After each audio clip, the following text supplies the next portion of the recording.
Комплекс спецыяльных мерапрыемстваў МАК у Брэйскай вобласці праводзіцца штогод з 1 па 30 жніўня.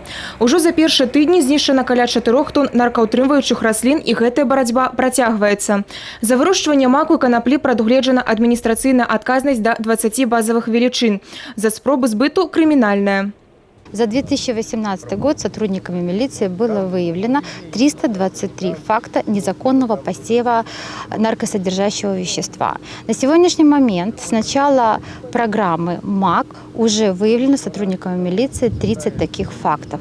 То есть еще раз я подчеркиваю, что когда мы говорим об маке, который самосей, здесь уже административная ответственность не вступает. Но в частности, необходимо сказать, что уже есть в районе 10 фактов, где люди действительно культивировали мак для своих личных целей. Здесь уже наступает административная ответственность. Фермер Олег Капуза займаецца вырошчваннем садавіны, у прыватнасці вішні. І вось тут у яго садзе на даволі вялікай плошчы ў міжрадавай прасторы і расце гэтая прыгожая і у той жа час вельмі шкодная і забароненая расліна мак. 15 лет занимаемся уже. 14 в этом году. Как с маком боремся, каждый год боремся с ним.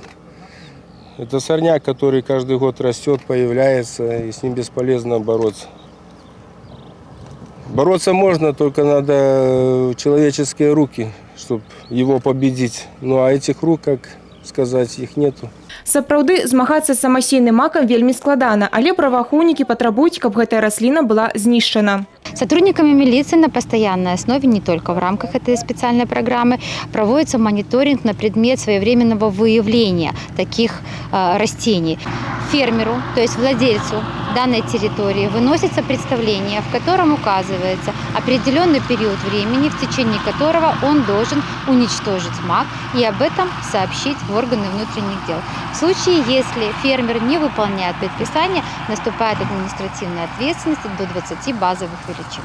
А вось за спецыяльнае культыванне гэтай расліны з мэтай збыту можа наступіць крымінальная адказнасць, дзе тэрміны пазбаўлення волі вельмі немалыя. Юрый Печур, Ганна Буйкевіч, Юрий Плінда, тэлерадыёкампанія «Брэст».